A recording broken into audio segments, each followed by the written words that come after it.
I had my camera out here already, and I was filming already, and I was like, why not? She just gave birth, like, minutes ago.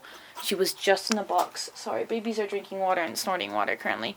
I figured I will show you guys what you should do when going through Nestbox, because I have so many people that are scared of grabbing and going and looking and asserting what actually happened. So with her, she has a bad birthing history. Her last litter was completely dead, and she gave birth in over the span of, I think, 36 hours. So she dropped 2, and then she dropped another one, and then she dropped another one over the span of 36 hours. So she had a rough labor, and before then she only had 1. So she is really, really choppy, and Hollands are rough. That's just the reality. So we're going to go through her box and see what she just delivered. Today is day 31, so she is right on time, like the little princess that she is. But for starters, I like to make sure that they are out of the box. It's okay if they jump back in. Prime example, that's okay. We're just going to bounce her out, and you want to just, I see movement for starters, so out you go. Princess.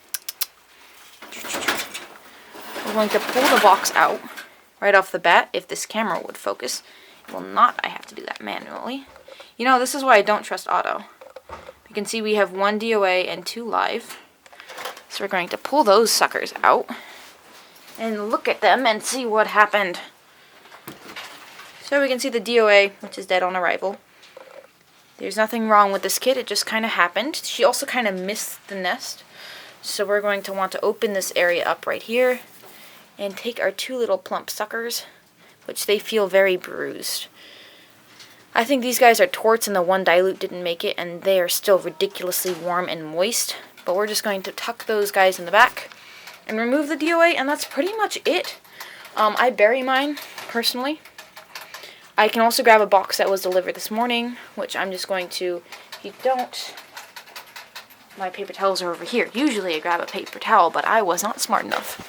So we're going to grab one of these, remove the DOA.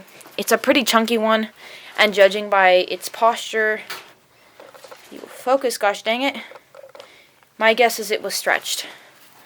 Its ear also looks a bit crimped. Yeah, it got stuck, which I'm actually going to leave that unfocused because of the YouTube algorithm. But now we have these 2 little back here, and you can see this one's trying to dig a little bit deeper. So you can kind of roll them in. And then, of course, remove all this when you have the chance. But I would let it dry first before doing so, because it's just easier. So then we just check on Mama. She's kind of back here, unsure of what I just did. That's okay. These are your babies. Hi, Princess. And she's not aggressive or anything. With aggressive does, I will throw a towel over their face and grab them by the shoulder and pull them forward, and then remove them entirely from the cage before assessing. There's also nothing lying around on the cage floor.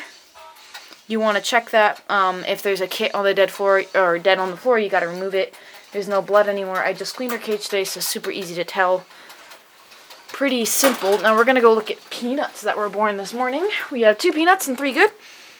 And these guys were born probably around 6 a.m.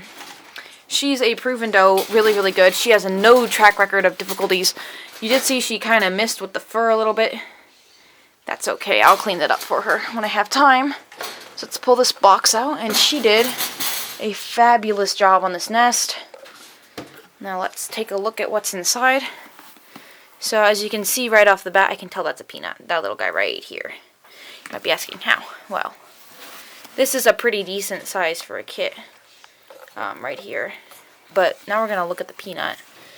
And there's 2 peanuts in here, so we can really get a good idea. Now right off the bat, something that sticks out with me is just the sheer size, which is what everybody says, but then you see a runt, they call it a peanut and they cull. But the ears are tiny and pointed and far back. Let's look at the side profile if it would focus, which it will not. There we go. Bulging, buggy eyes, large forehead. Head is large for the size of its body. It's kind of like a tube. So the head is the same width as the shoulders and the hips. But mainly it's the side profile of the head. Now this peanut will pass in probably 2 to 3 days from my personal experience. But then you look back at these guys and you realize how normal their ears look in comparison to that peanut. See how round, and then look at the peanut's head and look at their head. Look at the ears are set. So that's kind of your dead giveaway. But yeah, that's what you guys should look for when you go through your box.